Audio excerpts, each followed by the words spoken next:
Hi, everyone. We just wanted to give you guys a quick little message before the start of today's episode.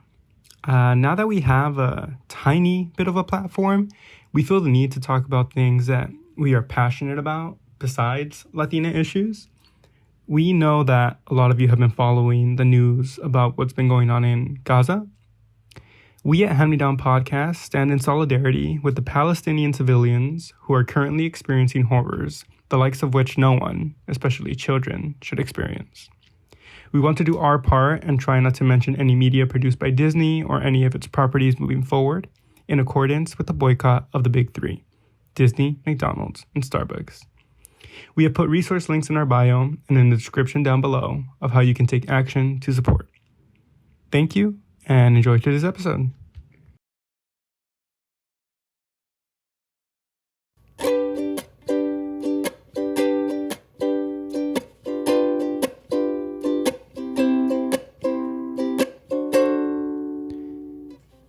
Hey, so we thought we would like to make a video and apologize for what we've done.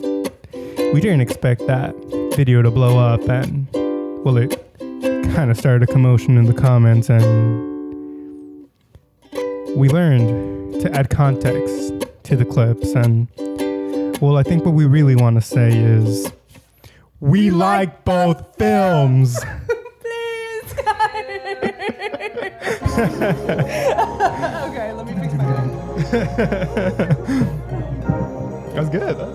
I'm a musician. I think we're ready to perform.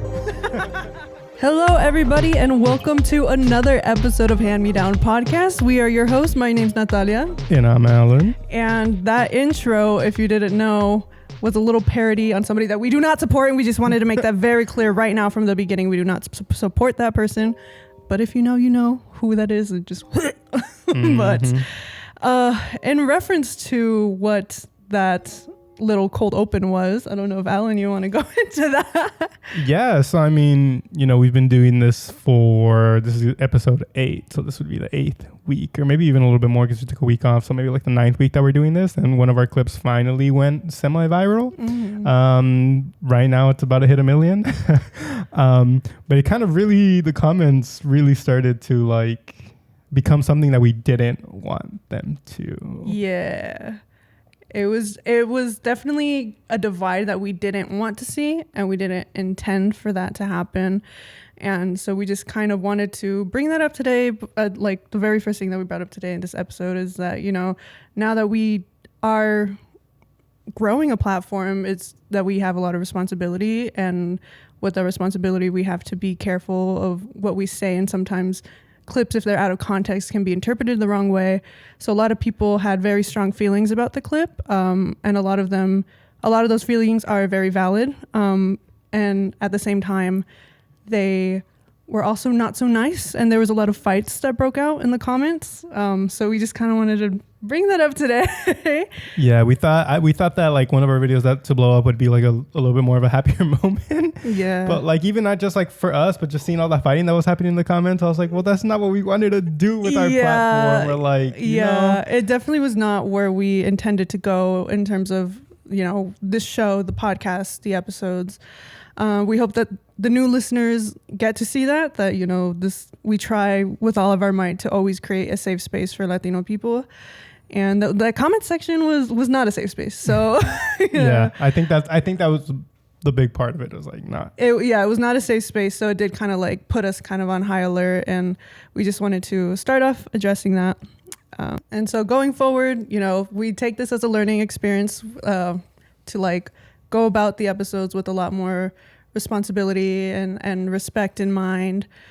So that's, we're still going to be ourselves and stuff, but this was a learning experience, I think, for us as well. But regardless of, the comments and the fights that broke out in the comment section, I think I was telling Alan and our associate producer, Milena, about it, that the silver lining that I found in it is that people are starting to demand more when it comes to representation, and they're starting to call out some things everything that was being called out about Book of Life, I totally agreed with, and I saw and acknowledged.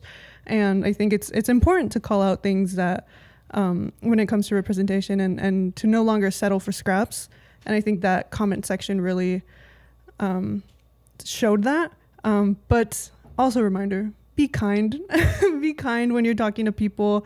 Like, I know it's easy to and like not just us. Like just don't be kind. Like, I'm not saying be nice to me, but like be nice to the other people that you encounter on the internet. To the community we're trying to build. Yeah, like it's just like be nice, and it literally costs you nothing to be kind and to be empathetic and listen to other people. There were a few conversations that were like that, where people were just like, hey, I didn't notice that, like, thank you for pointing it out, however I disagree, and it was just like perfect. Like, but I know that's not the reality. That's a utopia right there. But and I feel like the new people who are watching this episode, hello, welcome. We know that if you stuck around and you're watching more of these episodes, we know that you weren't a part of that. We know that you were part of the people who took that with stride and were a part of the conversation and wanted to be a part of this community. So we welcome you very much. We welcome you with open arms. We really appreciate you if you check out the second episode that you might have discovered. So yeah. So welcome. We thank everybody that has been supporting us, and thank everybody that has called us out, because there's things that I didn't think about, and now I have that like in mind and stuff, things that I don't think I would have thought about before. So always welcoming conversations. And shout out to the OG fans as well. And if you're a new listener, I know you will be an OG fan eventually. when the community becomes even larger, you are also going to be an OG fan. But for the people that have been there since the beginning, since episode 1, thank you very much. But I think with that, we can get into the thank you for listening. Thank you for listening. It really means a lot. Yeah, it does mean a lot. And we hope that you do find a safe space in this community. But maybe let's break down the episode a little bit before we get into anything. So as always, we're going to go ahead and catch up a little bit. How we're doing, all that stuff. Internet Corner, I think today's going to be a little bit short. Internet Corner, if you are new, we just talk about the stuff that we were seeing online, mostly TikTok, because that's where we're at. Yeah. And then kind of like the second half of the episode, or the real meat and potatoes, the good stuff. We are going to be discussing the movie Real Women Have Curves. Very, very good movie. With a little bit of tie-ins into Lady Bird, because those movies are compared a lot as well. But the main focus, I think, is going to be Real Women Have Curves, trying to uplift that movie as well. Yeah. Get it to the status, I think, of Lady Bird. Lady Bird had a lot of success. We want to see that also with Real Women Have Curves. Definitely. So, all right. And with that, getting into it, we always check in with one another. Helen, how are you doing today? I am doing pretty good. One of the things I did want to mention, what was yesterday? Sunday? Yesterday was Sunday. Saturday, I went to Big Five, and I was kind of just looking around with my girlfriend, and we found kites, and I was like, let's fucking get a kite. Were you there last time when we wanted to go to the beach and find a kite and we couldn't, or like a frisbee or something? I wasn't there, but you told me about it. Yes. I've been wanting to fly a kite at the beach, and I went to like the 99-cent store when we were on the way to the beach, and I couldn't fucking find it. So I was like, fuck. So then I found one at Big Five, and I was like, oh yeah. And it was a 2-pack, and I was like, hell yeah. It was this beautiful like parakeet and a fucking frog. And I was like, perfect. I'm gonna get home and I'm gonna fly it. And then when I get home, I turn it around and I was like, wait a minute. And then I flip it around again, and I was like, it said micro kite, mini kite. The kite was like this big, like 5 inches. And I was like, bruh. I got it because it was cheap. It was like $5 for 2. And I was like, hell yeah, that's a steal. It was tiny as shit, dude. I was like, and I tried to fly it, and I couldn't fucking fly it. It wasn't too windy, but I was like, bruh. I was so excited. Just the joy of thinking you've scored a good deal. Scored the magic. Your dreams are going to come true. The build up to that moment. Being there with your girlfriend, like, oh my God, we're going to fly kites. And then being a micro kite. Yeah. What's the purpose of a micro kite? I was like ready to reconnect with my childhood. I was like thinking, I'm all like, wow, I haven't done this in so long. I was like really genuinely excited. And then like, I was like, bro, I saw the back, and I like, you could, from the back of the package, like you could see the parakeet, and I was like, if this is the actual size. And I opened it up and I was like, oh my God. And both of them couldn't really fly. And I was just like, no. I just felt dumb. Maybe you have to put it in water so it grows. Maybe. I didn't try that. But I was so disappointed. I was like, fuck, I should have gotten the fucking mini one. Not the micro. Oh my God. Well, hopefully you find a kite. If anybody knows where Alan can find a good quality kite, please let us know. Because now I want to fly. I've never flown a kite. Ever? That might be a lie. I just don't think I have strong memories of it. Or maybe I was there while somebody else was flying a kite. So that doesn't count. I feel like once you get it up in the air at like a minute in, you're like, okay, well, I'm kind of over it. But just like the initial like flying. But I see. How are you? I'm good. I'm just like, just been literally monitoring the video that went viral like all week. So I like, there's no updates with me other than me being like, fuck, dude. Mm-hmm. But yeah, just still out here, still job hunting. That's been really hard. But still keeping creative and staying alive. Nice. It's been a week since we filmed, or like 2 weeks. 2 weeks. We last filmed on the 23rd. Yeah, we took a little bit of a week break, and we're back. We missed you guys. We're back. But in that time, Halloween happened. All that stuff happened. Oh, yeah. Yeah. Wait, then I've had a blast. Yeah. I've had a great time. Since that happened. Yeah. Halloween happened, dressing up. Yeah. I had 3 costumes this year. I was... I was like, I have a pair of overalls and a dream. I was Chucky. I was... If you give a mouse a cookie. Banger. And... I was just like this weird vampire thing because I was supposed to get an Amazon package. Milena and I were supposed to dress as Bert and Ernie.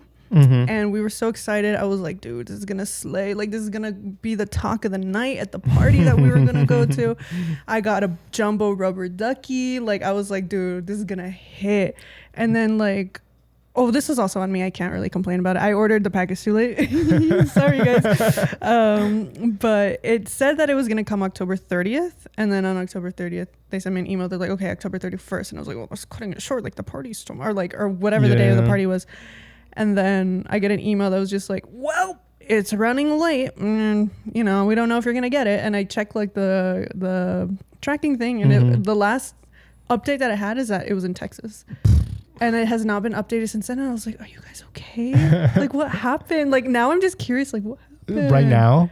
Like, there's still no updates. It's November 6th when we're filming this. Yeah. Oh, and I have no idea where Ernie was. Like, I literally want to be like, Robert Ducky, you're the one. And, like, I couldn't.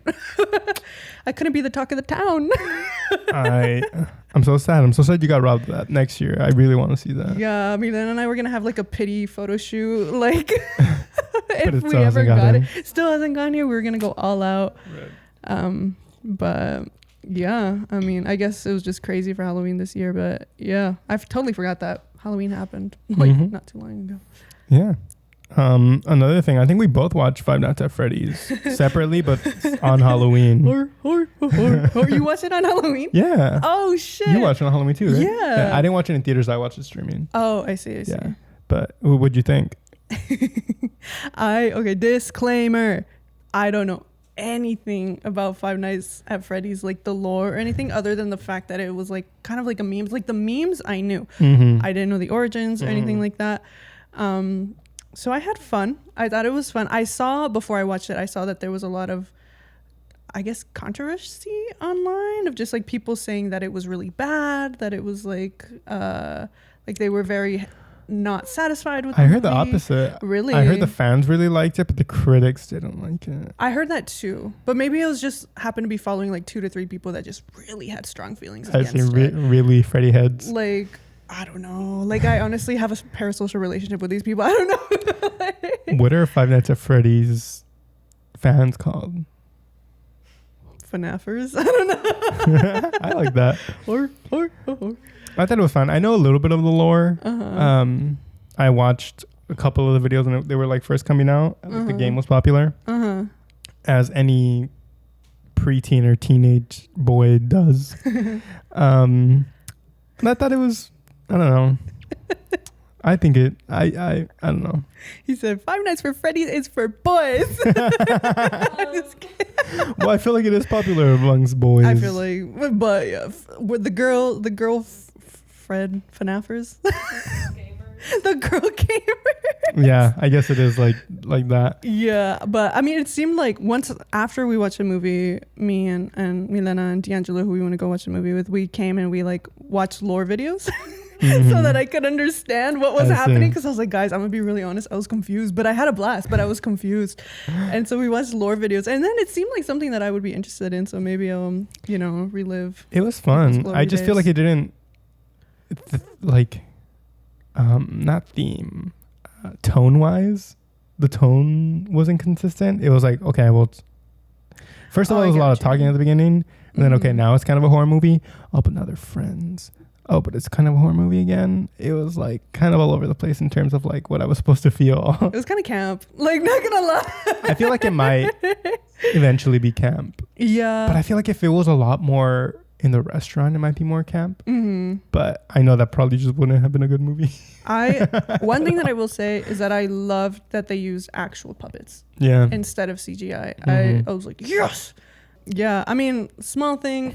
I guess not small thing, but I wasn't the biggest fan of the script, if I was being honest. I think very cheesy. Or like, I just think the dialogue was a little like, because the actors that they used were incredible actors, and it was just kind of like watching them give the dialogue that was written for them. I was like, oh, like, I don't know. I felt like it could have been. Which I get. I feel like it felt very explainery, but I guess with a movie that has like so much lore around it, you have to kind of do it. But some of it was like, okay, like you're literally like telling me what you're doing on screen or something like that. I see. You know? The performances are still really great. Yeah. Actors really great. I liked Shaggy. Shaggy was good in this. Oh yeah, and then I totally forgot that. We had an adventure when we went to go watch it, because you said you watched it streaming. Milena, D'Angelo, and I went to go watch it in theaters on Halloween. And in the middle of the movie, the fire alarm went off, like in the movie theaters. I got so scared. I was like, because the screen stopped and the lights went up, and I was just like, is this part of the movie? Like, I was just like, dude, this is like some next level shit. 4D. I was just like, fuck, dude. 4D. The chica just comes out like running. With a cupcake. Her baby. But, and then like the quietest fire alarm I've ever heard in my life. Like, we literally, everybody had to be still to hear like, fire in the building. Please exit accordingly. Like, blah, blah, blah. I was like, damn. What was going through your mind? Because I feel like if a fire alarm went off at a theater, my first reaction would not be a fire. It'd be like, someone's shooting this place up. And I hate America. America has a problem. Dun, dun, dun, dun, dun. No, because I low-key thought the same. Because that's why I do get a little bit of anxiety when I go to theaters and stuff like that. Me too. But for some reason, we've also become kind of like numb to that, but that's a problem. And I hate it as a filmmaker, because I know what it feels like to watch your movie in theaters and like on projected and with good sound. Yeah. And I love that experience, but I hate the experience of like being scared, being very anxious to be there. Yeah. But no, that's why I was so scared, bro. I was like, oh my God. And I feel like a lot of people hesitated to like get out, like, because it took a while for people to like clear the theater. Yeah. But once we were out, the vibes seemed calm. I was like, okay. And then they let us back in, and I got myself a Pepsi Zero, and I enjoyed the rest of the movie. We're gonna put pictures of all that. Like, if you're watching the video version, we'll put. Yeah, and then also if you're not watching the video, we'll probably post it on social media too. Yeah. It was so eventful, and that's why. For that, I give it like bonus points. Yeah, good memory. Yeah, it was funny. I was like, it wasn't an inconvenience. I thought it was hilarious. But anyway, with that, I think we're moving on. Yeah, we got moving on to Internet Corner. Yeah. Before we move on to Internet Corner, actually, let me go ahead and do some housekeeping. Oh my gosh, yes.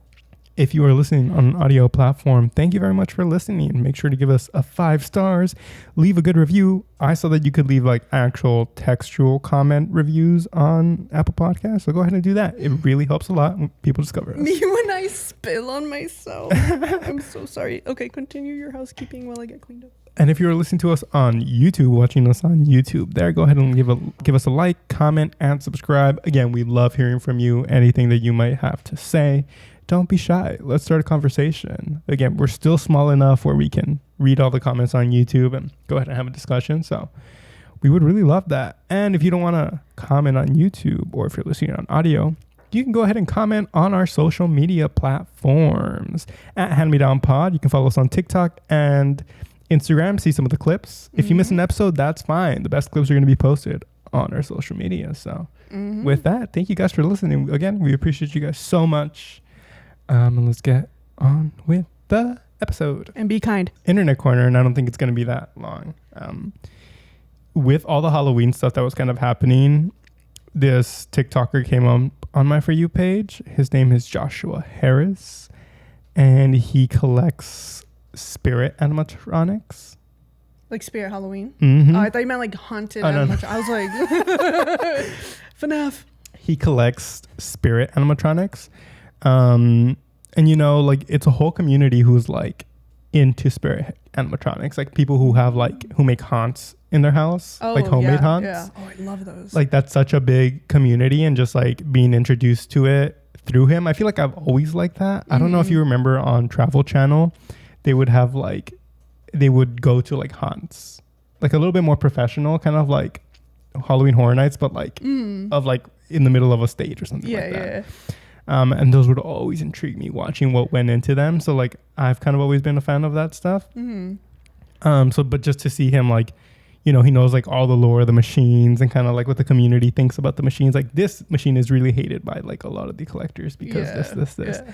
And I just think it's really fun to see. So keep it up, man. I really enjoy. That's what I like about TikTok, is like finding people and like finding what they're like, even if it's not like, I never thought I would be a part of this niche, but like, it's so interesting to see what other people are into, like what other people are passionate about. That's what I like about it. When I was little, I like would dream and be like, dude, if I had a big ass house, I would make it into like a hunt, like make it fun for everybody. Yes. But I just like the decorating aspect. The decorating, of it. Like, the set design. It's so much fun. I think it's, you know, if I have money, that's one of my goals. Like I've said, one of my goals, if I have money, get a house that has a pantry for my snacks. Yeah. Second goal, have a nice kitchen. Third goal, I want to have enough money to like comfortably decorate for Halloween and Christmas. Those are my goals, everybody. Like, comment, and subscribe. Like, comment, subscribe to help Alan get his dream goals. But anyways, that's kind of all I have really for Internet Corners, though. Real. Cool. So we diving in? I'm diving in. We're doing good on time so far, I think. Perfect. All right. So as promised, the meat and potato, as Alan used to describe earlier, of the episode is us, and a little discussion of Real Women Have Curves. Real Women Have Curves is a film that came out in 2002 and is based off a stage play that was written by Josefina Lopez, and it premiered in the early 90s, the stage play. And so Josefina was also the co-writer of the screenplay, and it's just such a tremendous film. Have you watched it before? I hadn't. You hadn't? Okay. No. And again, we said we were going to compare to Lady Bird a little bit, but when I watched Lady Bird, I remember really liking that movie, and I remember a lot of people saying, well, if you really like that movie, check out this movie, and I never really did, which sucks because Josefina Lopez is a Bruin. Deadass? And the director is also a Bruin. Both women Bruins. Both went 1, 2, 3, 4, 5. I think Josefina graduated from the MFA program, and the director, I'm forgetting her name, went to UCLA Film School. TFT? Shout out. Yeah, so I've seen the poster hanging. I've seen the poster hanging too, but I don't know why. I didn't look close enough to like the signature and stuff. But wow, I did not know. Patricia Cardoso. And she's also Colombian. Ooh. So, yeah, a lot of good Latino representation there. Women too, women in film. Women, fellow TFT Bruin alumni. I love this movie. So it's cool. Do you want to like break it down and kind of like, for the people who haven't seen it, kind of describe what it is? Yeah. So for the people who haven't seen it, first of all, you definitely should go support this movie. I know it's been 20 years since it came out, but nevertheless, 21. The themes that it talks about still holds up, still applicable today. Very relatable to a lot of women, not just Latino women, but I think just women in general. And so the film follows. Before we get into the movie part of the episode, we want to give a quick spoiler warning. We will be talking about spoilers for the movies Lady Bird and Real Women Have Curves. So if you haven't watched it, we really recommend that you pause the podcast, go ahead and watch them, come back. I think you're going to get a lot more out of it, knowing what we're going to talk about. We do explain it, but I think you will get more out of it. So. Yeah, definitely. Something I got to say, right? So the film follows the protagonist, Ana, who is portrayed by America Ferrera, and she is a recent high school graduate, and she has aspirations to be somebody who not, I don't want to say defies, because that's not the correct word for her character. She's has a lot of disagreements with the traditional values that are placed upon her as a Latina woman living in, I believe the film takes place in East Los Angeles. And so the film follows her, and she is kind of forced to work in a sweatshop, or not a sweatshop. She calls it a sweatshop, my bad. But she is forced to work in a fabric factory that is run by her older sister. And the factory consists of all female workers, one of them being the mother of the two girls, and then other female workers. And it touches on themes of, womanhood, girlhood, coming of age, and body image, and generational trauma. And I think it's just an overall religion, sexuality. Yeah, religion, sexuality, like touches on so many topics. So again, if you have not watched this movie, we cannot recommend it enough. Beautiful, beautiful film. But with that being said, let's get into a little bit of a conversation. So maybe what was one of the first things that like kind of stuck out to you when watching it? When watching it was definitely seeing, well, the title of the film, Real Women Have Curves, it's kind of stuck out to me a lot. This was a movie that my mom kept recommending for me to watch, and I just like never got around to it, and I'm so glad I did now. But just the title of the film, I'd always been really intrigued every time I heard that title. And the protagonist, America Ferrera, she like wasn't your like stick skinny like woman Latina representation that people usually see. People see like body types like Sofia Vergara and stuff like that. And so to me, like seeing her portray such a strong young character, having a body type like that, and her character being super confident and like outspoken and stuff, I really appreciated that. And America Ferrera did a great job of that, of portraying Ana. And so that was like the first thing, like on paper, like not on paper, but like on screen, that I noticed was like the physical appearance, and the set design and everything. Very good. Yeah, I think one of the first things that I noticed when watching it, like the first couple of scenes, very much like the intro of the film. It's a Latino movie, obviously. Yeah. But it like never lingers on that. It just starts, and you can tell it's a Latino family by the way they talk. Yeah. And just by the way, like you said, the production design, like just the sets feel so textured, so lived in too. Yeah. Like it feels so authentic. It felt like an actual house. Yeah. And then also just like the city, when she was getting the first scene where she's going to school, I was like, wow. Yeah. Like it really showcased like the city really well, I think. Yeah. Because I noticed that too. There was a lot of scenes of her walking, taking public transportation, getting to wherever she was trying to go. A lot of scenes of her outside on the sidewalk. And that's something that I noticed too, just like almost like, I feel like, you know, we did say we were going to mention Lady Bird, but one of the topics that was brought up in Lady Bird is that it's kind of in a way a love letter to Sacramento. And I feel like that very similarly in Real Women Have Curves kind of felt like a love letter to Los Angeles, just like seeing her outside so many times. And that goes into, you know, the interesting way of the way that the stage play was adapted to feature film. Because, correct me if I'm wrong, but I believe the stage play only takes place in the factory. I'm not sure if they leave, but I will fact check that. I'm very sorry if I'm wrong, but I read that in an article, but it was just one article, so that was one source that I had.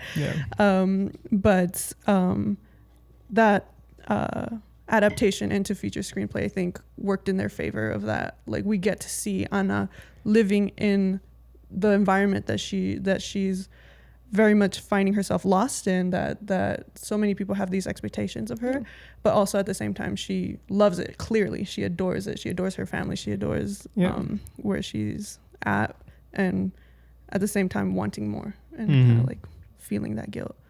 And we did get the confirmation that it does take place. It does take place. But yeah, I think just adapting it to a film too, just letting those moments breathe, and then you don't really get on stage play, but it was able to happen here. But let's see, do you want to start talking about some of the, or do we want to maybe talk about why they are compared so much? Yeah, I think when I Googled Real Women Have Curves, like just the name, one of the very first like suggested searches was like, did Lady Bird copy Real Women Have Curves? So like people have mentioned that, you know, they call out similarities in both films. And again, like we always give disclaimers, not pinning any movie against each other. Both did fantastic jobs of portraying womanhood, motherhood, coming of age very differently. And I related very much to both. And both made me sob, both made me cry, just like that kind of cry where you like try to hold it in, your stomach just like quivers and you're just like, but yeah, so it does get compared a lot because it does have a lot of similar themes. So let's go ahead and jump into those. Yeah, so I mean, I think the main one is the mother and daughter relationship depicted by both of the films. Yeah. What did you think about it in Real Women Have Curves? I think I watched some behind the scenes clips where they interview the actress that plays the mom, Lupe Ontiveros. Yolanda from Selena. That's one of the notes I did while watching it. I was like, this lady's typecasted as like an evil person. No, because she actually has like a quote where she's being interviewed, not in relation to Real Women Have Curves, but she has a quote that I don't remember exactly what it was, but it was along the lines of like, I just don't want to play like a maid or like a housekeeper anymore. Like I want to play somebody that has a little more oomph. Like I want to play somebody complex because, you know, she's also in the Goonies. She was also in, God, I can't remember, but she did get typecasted as that. Chihuahua 2 and 3. She was in Beverly Hills Chihuahua 2 and 3. Real. Wow. So she's always been an actress that I have known about because I do remember reading that quote when I was younger and being like, oh, slay, like very, very powerful thing to say. But so anyway, going back to your question, in regards to the mother-daughter relationship of Real Women Have Curves, there's an interview that she did where she talks about her portrayal of the mother and how it was really important for her to not portray her as a caricature, to not portray her as super over the top, but instead be very careful with the manipulation aspect of it. Like that's what she was really trying to hone in, because, you know, if you watch like novelas and stuff like that, like those sometimes can come across as caricatures of being over dramatic, over the top. And so she talked about that. She just really wanted to make sure that she got that the portrayal of the manipulation on point, and give it reason and give it depth and give it just like an overall very complex character, which I think also the screenplay helped a lot, and like the fact that it was a play helped a lot. Just the development of that character, the different stages, like from literal stage to like set. I don't think that she was over the top, but I feel like it was just constant like barrage. Like she didn't really have like another side, which I think, again, it happens like in a line or two where we kind of see where that comes from. Again, comparing it to Lady Bird just because he compared all the time. I think Lady Bird maybe humanizes the mom a little bit more compared to Real Women Have Curves. What do you think? I see what you mean. I think Real Women Have Curves is really from Anna's perspective. And I think perspective does play a big part of how we see the mom. Interesting. Because we do kind of see, like you said, very, very small, but we do kind of see the mom get humanized in the sweatshop where Anna decides to convince all the ladies to take off their clothes because it's really hot. And she kind of goes up to her mom and tries to like, Mom, come on, join us, take off her clothes. And she immediately like blocks it off because of the I'm assuming it's a C-section scar. And we do see kind of like little hints that tell us how Carmen became to believe and to reiterate to her daughter the things that she does.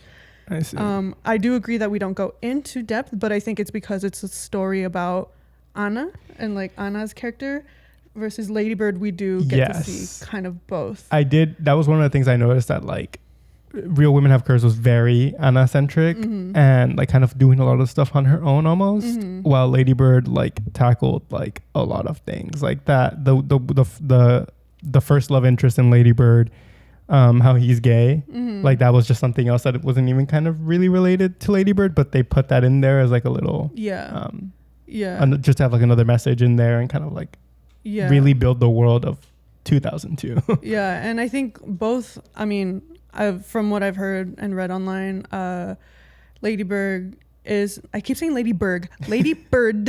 I feel like Bambi Bird. Lady Bird is kind of like Greta Gerwig made that film based off of a lot of her experiences and like stuff like that. And very like exact same with Real Women Have Curves. I tried to look up the script of the original stage play, and I was able to get like an excerpt that was posted online, and it showed the author's note, and it was just like Josefina Lopez talking about how the story is based off of experiences that she had working in her sister's fabric shop, and in an interview she says it's about 80% true and the rest is like, you know, for dramatic stuff. But like, and then I guess right now that we're talking about the mother-daughter relationships, both movies, but I guess we'll talk about Real Women Have Curves first. That generational trauma, I think that's one of the few moments that we kind of like get to humanize the mom, where she says, I've worked since I was 13. It's not fair that you want to go to college, that you don't want to work. It's not fair. And that right there is like the trauma that the mom has. She like is passing it on to her daughter. Like, if I suffer, you have to suffer too.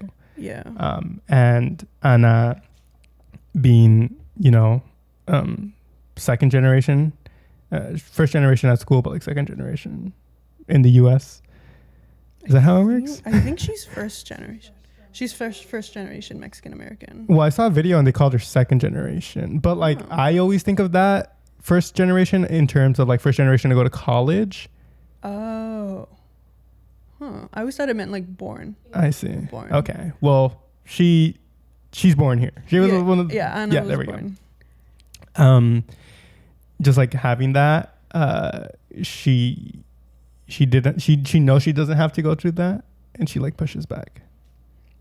And I think that was, I mean, I know we keep going back and forth, but that just, there was I believe the original stage play dealt a little bit more with themes of immigration and undocumented people, which I don't recall the film really tackling that much. I see. So that might be where things got a little bit mixed up in your research and that the play is different I see. for that part of her identity than the screenplay. I see. But that's something that we would have to fact check, definitely. Yeah.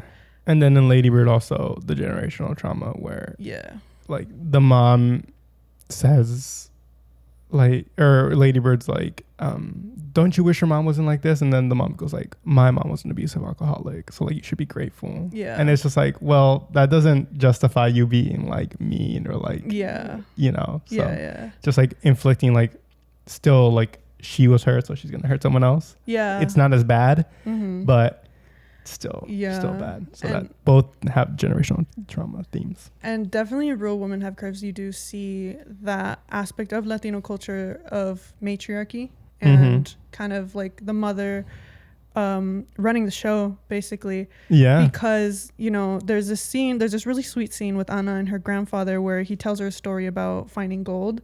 And he's just like, well, I found my gold and I want you to find yours. So like that interaction versus Carmen not telling her, but like talking about how like she didn't want that for Ana, or like she didn't treat her the way of like she wanted her to find her gold. Like it was just kind of like a like you said, like I suffered, so you suffer too. And I think it's too like expectations that the mom has of herself and what a woman should play in a Latino family.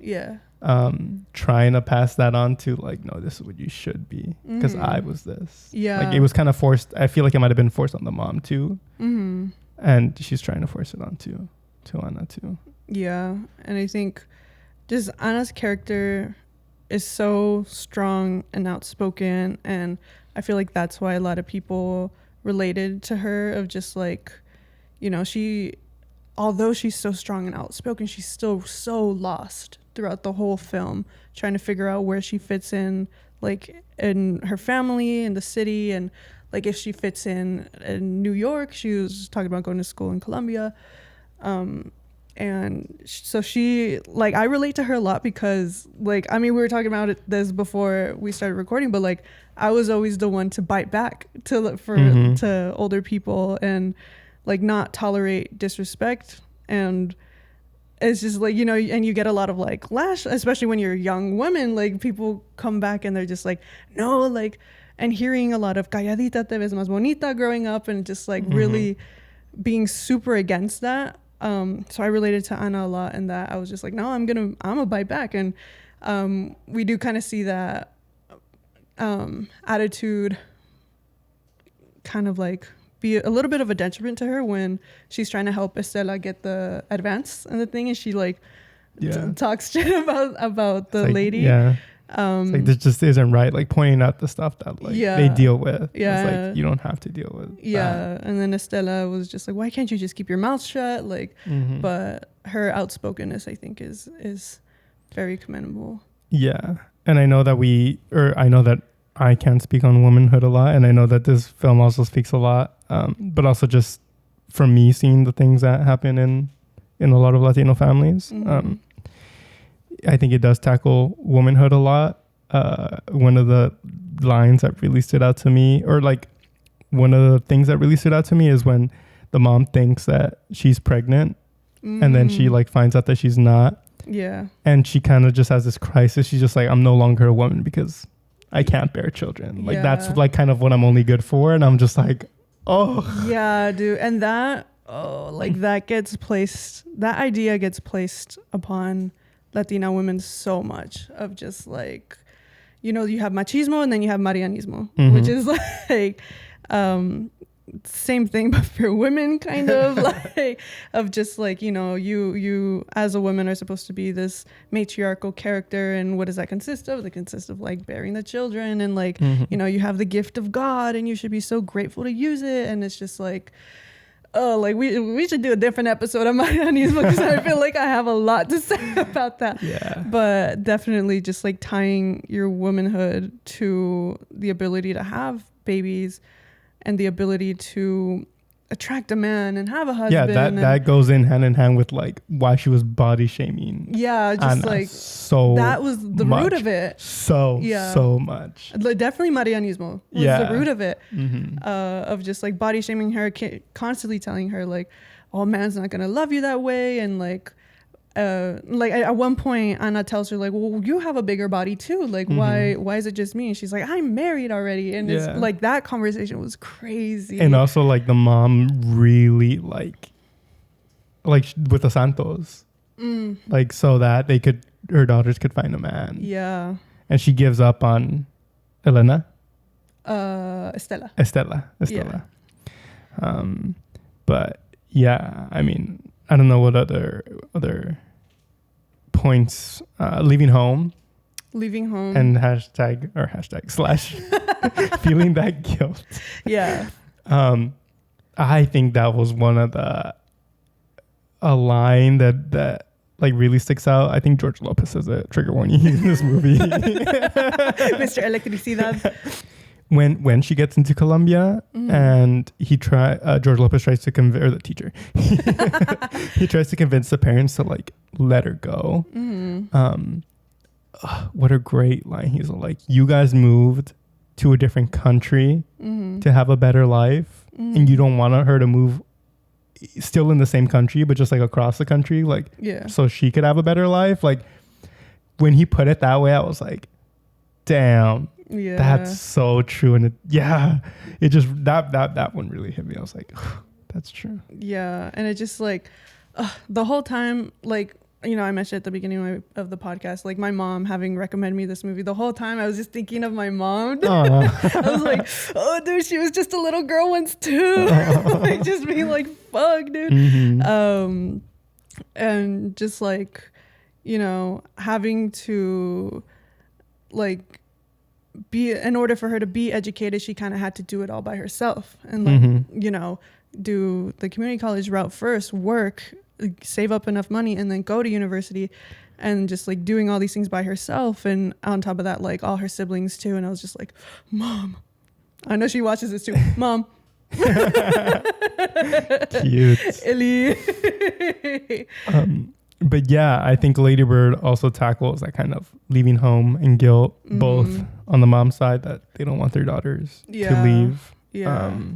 Which in Real Women Have Curves, the mom's like, well, you have to help your sister. And I'm like, well, why doesn't she help herself? Like, you know, like she's your daughter too. Yeah. Like, I don't know.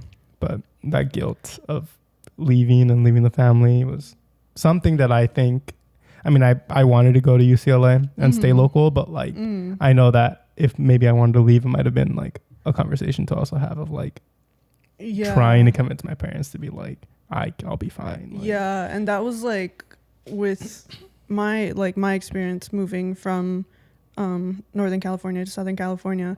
It was like, I just remember my mom sitting me down and being like, if you can leave, go. And I was like, what? Like, you saying you don't want me? But she was just like, no, if you can leave, go. And I was like, why? And she was like, because I couldn't. She's like, so I want you to go. Damn. And I was like, damn. And she was like, I had to stay local. I couldn't leave home. Like, I'm born and raised in the city. I'm still here. If you can leave and experience something else, go. And I'm like, it's like, that's fuck, good. Dude. That's good. But yeah. Yeah, what other ones? Right, so moving on to like body image and sexuality. Yeah.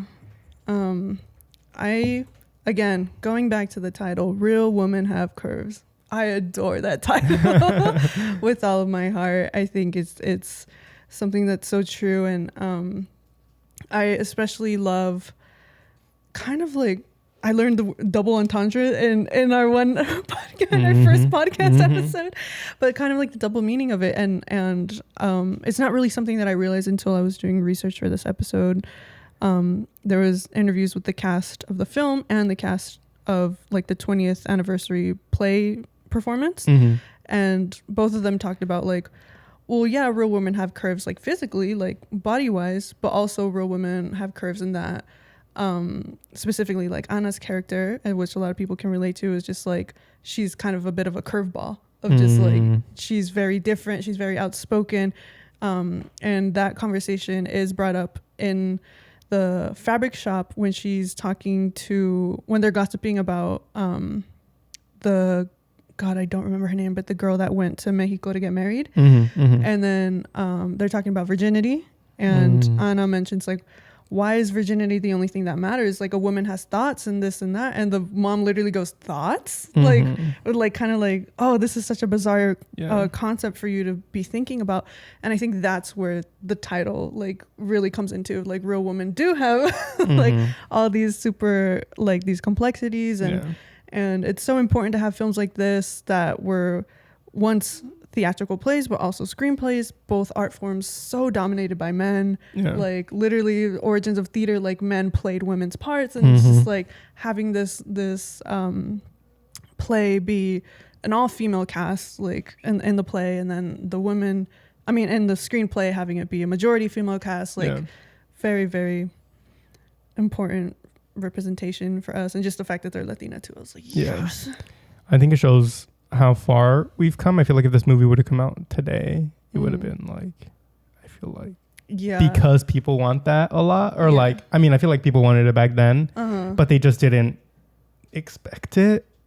Does that make sense? Yeah, because I was reading an article, it was the article that Milena had put in the doc for us, but they were talking about, the context in which the film was released in 2002. Latinos were still considered a very niche audience. So, not a lot of things got greenlit for Latino audiences because, people in the industry thought that, there wasn't an audience for it. They were so small, which, research shows now that that's really not the case. But nevertheless, like, a lot of the themes and the outspokenness of the film still hold up today. And 20 years later, even more 20 years since the play got released. And, in a way it's like unfortunate that, sometimes like these issues do struggle. Like they do still find struggle in women today. But it tackled it very well, I think. Felt very real, definitely. Just like the body images. And I feel like, the woman in Latina families always have something to say about your body. And I feel like, and especially like if you're somebody who hasn't been around home in a while, and then you go home and maybe you lost a couple of pounds, or maybe you put on a couple of pounds, that's always going to be the first thing you hear when you like say hello to your tias or something like that. And they'll tell you like, oh, like you look thin, like this isn't that, or like, oh, mija, you're eating too much, aren't you? And just like, that's always the first thing after hello. And it's just like, girl, like, I'm wearing a new perfume. Did you notice that?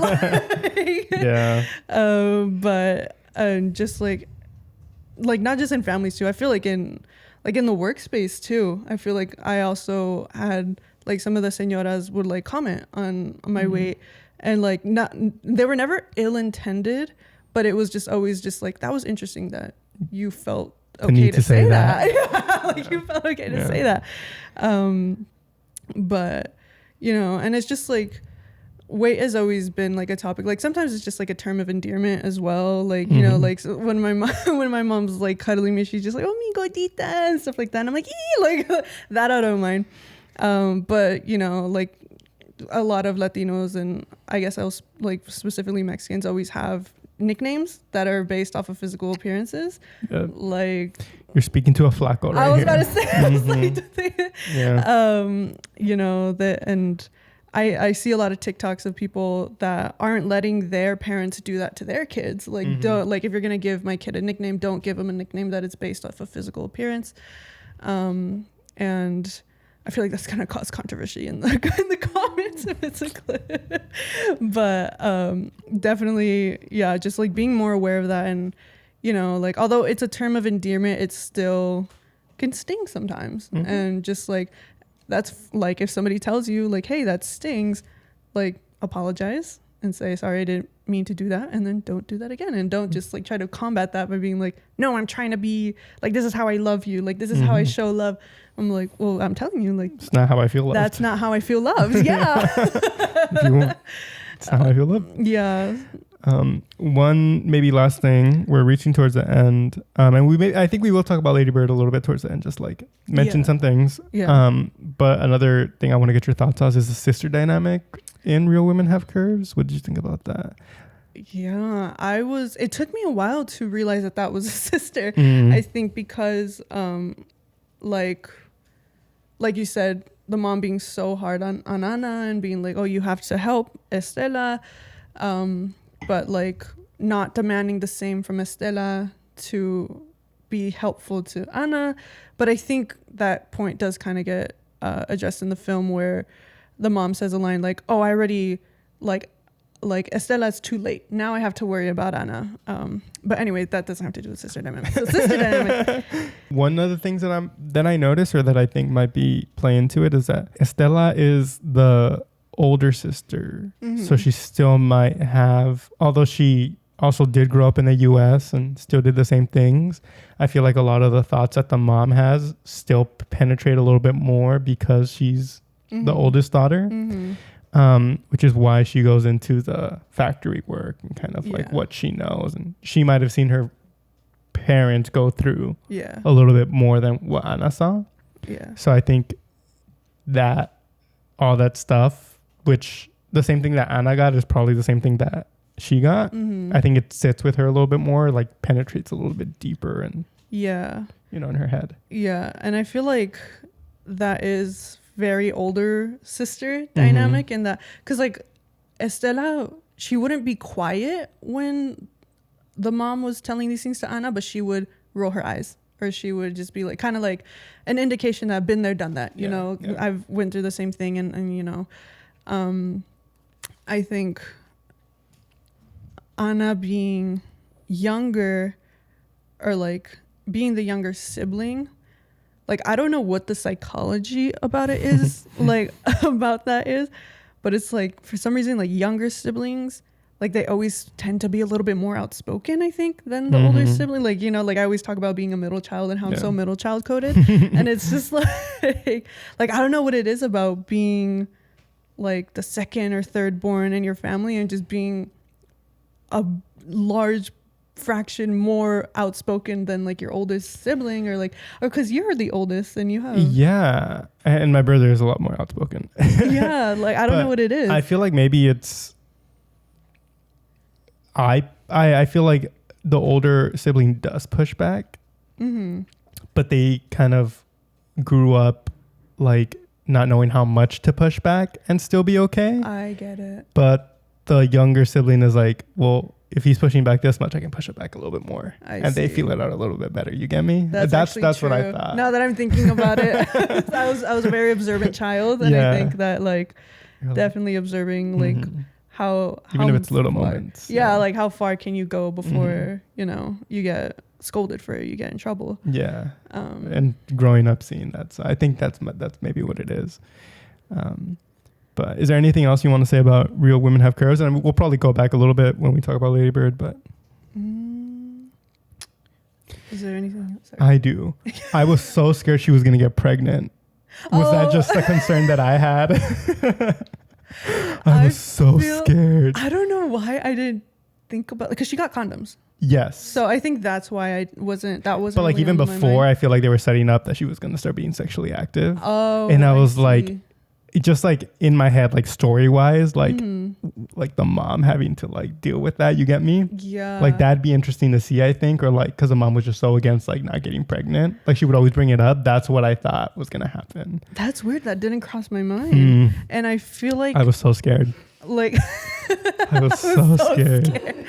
I feel like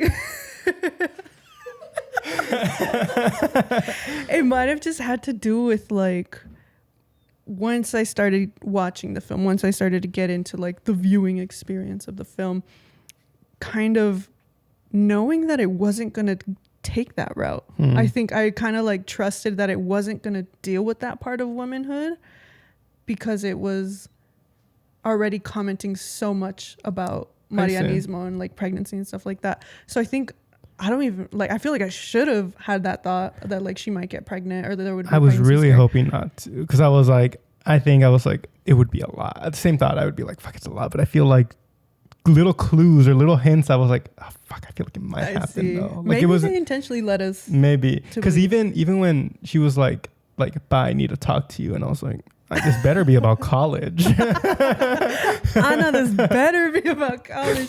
And you don't hear what she says. So like even until the next scene, I was like, okay. And then I saw the suitcase and I was like, okay. Maybe I'm just not good at context clues, bro, because that just didn't cross my mind. I don't know, it was just a vibe. But no, I really, really loved the scene. Like when I don't know how else to like professionally say, but like when she's about to get intimate, like with Jimmy, I think his name is. Jimmy. Yeah, I remember his name. Jimmy. And like the lights go out and like it's just like sound design. And then she says, no, turn on the lights. Like I want you to see me. And I was just like, bro. I was like, that's so beautiful. That's what I such a raw moment after they had sex. Because I think it's after. I think it might be before. Is it? They took off their clothes and then she's like, wait, like I want you to see me. See. Like before, you do this. I thought it was after because she like got up. But either way, it's still a beautiful scene. Either way, beautiful scene. It was just so raw. Like no music. Yeah. Almost silence. Yeah.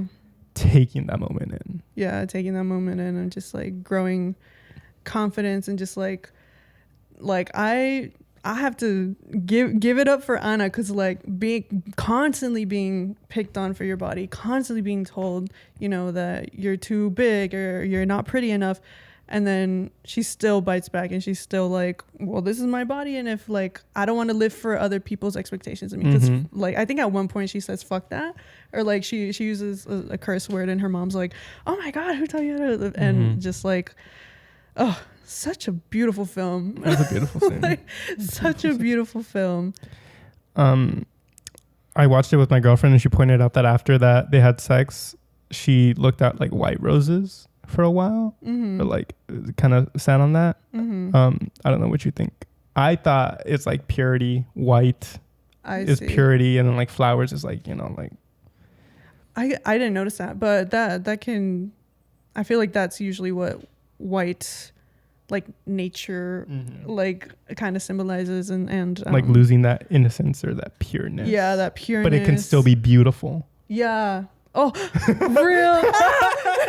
He can aim with that one. But it's still being beautiful and like not affecting her. Like she doesn't feel gross like her mom said it would. Yeah, like they paint it out to be like such a shameful thing, and when it's like not, and that's definitely influences of Catholicism and stuff. But just really quick, I'm so sorry because I just remembered because you were talking about her like gazing. There's a scene like at the beginning when Anna first starts working at the fabric shop, where she's watching the way that her mom interacts with the other people, like literally right after like telling her like your breasts are too big and like this and that, literally turns 180 and then the skinny girl walks in. Oh my God, you look so beautiful in that dress and like this and that, and just like just like the cutting in that scene was so good. Like cutting back from Anna, watching her, first of all, like watching her mom be a real person out in the real world, like because when you're the daughter of said mom, it's like she's only mom, like that's all you know her as, like like when you find out that your mom's name isn't mom, like it's like oh, shit. Like she's an actual, like she's her own person, and this is how she interacts with the world. And seeing her interact with other people and treating them so much better than the way she treats her, like it was just such a heartbreaking moment for me, like watching that interaction, just watching the way that she just literally watches from the sidelines, like her mom doing that. I know we keep on saying that we're gonna move on, but I thought about this other point when her sister made her the dress. Oh, that was so good. Sweet. What point did you cry in this film? I feel like I teared up, like happy tears when they stripped out of their clothes, and then like my heart got torn out of my chest was when she was like begging for her mom's blessing at the end, and I was just like, oh no, like just like I love how long that scene was, and just like the hesitation we see from Carmen inside the room, and just like Anna doesn't say much, like she doesn't say too many different things, but she just keeps saying please. Great performances. Please. Yeah. Just like her saying please over and over and over again. Oh, it got me. I was like, oh my God. Then the grandpa's like, we have to go. You're going to miss your plane. Yeah. By the way, I'm dressed up as a grandpa. I had the exact same shirt as a grandpa. So I just want to make that clear if you're watching on video. So Grandpa cosplay. I thought the grandpa was lit when he's like, we're going to go watch a movie. And then like she goes off with the boy. With Jimmy, I was like, grandpa is the homie. The wingman of the century, homie. dude. That's so I did love that scene too. Oh, I thought I would dress up as the grandpa. So. But anyways, maybe, I don't know. I feel like there's a lot to say about Lady Bird. I love Lady Bird when I first saw it. Yeah. Really quick, I guess, just what would you want to say about Lady Bird? Because they do get compared a lot. Yeah, I mean, we can definitely see why, when people saw Lady Bird with a D, when people saw Lady Bird, that they automatically, started to think back on Real Women Have Curves. They have very similar themes. And they both portray womanhood, coming of age beautifully. I think both characters are so strong. Anna is such a strong character.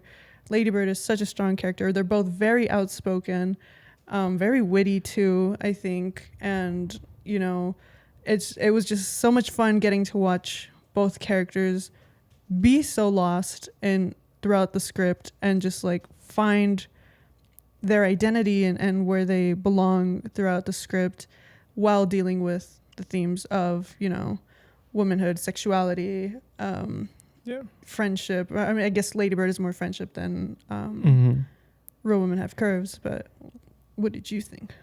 Yeah, I appreciate still what Lady Bird has done for just women in film and just like women representation on screen as well. Like, I know that Lady Bird is a little bit of a more popular film. Yeah. But it's still good. I think it's still good representation. And I think a lot of women would have not seen representation if it wasn't for Lady Bird. So like a lot of people kind of hate on it because they say that it's still Real Women Have Curves, or like it's very similar, but I think again they should both still be very much celebrated. Yeah, and I think definitely like if you're listening to this podcast and you haven't seen either of those, or maybe if you've watched Lady Bird, then I think you would really enjoy Real Women Have Curves, and then vice versa. If you've watched Real Women Have Curves, I think you would really enjoy Lady Bird. Both tremendous films. Yeah, and I think that although they have very much similarities, I think they're very different. Also, they tackle same things, but they might tackle it a little bit differently. Yeah, same the theme. So if you we're reaching the very end of this episode, like it's going pretty long. Yeah. But if you guys would like to hear more about Lady Bird, let us know in the comments, and maybe we can talk about it some other time and go more in depth, because I did have a lot of thoughts about Lady Bird as well. But Real Women Have Curves was I think, I don't know, my favorite out of the two. I think it was definitely the one that I was able to relate to the most, obviously, like being a Latina woman. But yeah, Lady Bird, still amazing. Would love to talk about it. If you guys want to hear a podcast where we center in a little bit more about Lady Bird, let us know. And, support women in film. Always support Latinos in film, support Latina Bruins in film and in theater. Yeah. Yeah, I mean, we always close out our episodes with a Latino artist recommendation. So my Latino artist recommendation of the week is for all you indie rock fans out there. You should definitely check out a band called Shirley Tempo. Yeah, they're a band. They come from Santa Ana, and they have kind of like a Arctic Monkeys style. Like, I don't want to compare the two, but it's like you could definitely hear influences of Arctic Monkeys, and they just kind of make that music that makes you feel like you're a main character. I think it was actually somebody that follows us on social media commented like, hey, you guys should check out this band, and I looked it up, and I actually had a few songs downloaded, and I did not realize that they were a Latino band, and they make really fun music. The other day I was doing a hot girl walk listening to it while the sun set, and I was like, wow, I'm so main character right now. Like, it was so good. And I think they released a new album this year, 2023. So definitely go check that out and support Latino indie rock music because I love it. It's so good. Thank you guys if you made it this far into the podcast or into the video if you're watching on YouTube. If you're watching on YouTube, go ahead and like, comment, and subscribe. It would mean a lot. It really helps us. It helps YouTube push our stuff in the algorithm. And if you're listening on a podcast platform, make sure to give it 5 stars and leave a cool little review of what you think. And again, follow us on our social medias at Hand Me Down Pod. We post a lot of clips there. And if you miss an episode, that's okay. You get the clips and you get to see maybe some of the stuff that we're talking about, some of the visual stuff. So with that being said, thank you guys very much to everybody listening and watching. We will be back next week, and a little sneak peek, we have another guest. So stay tuned for that. Bye. Bye.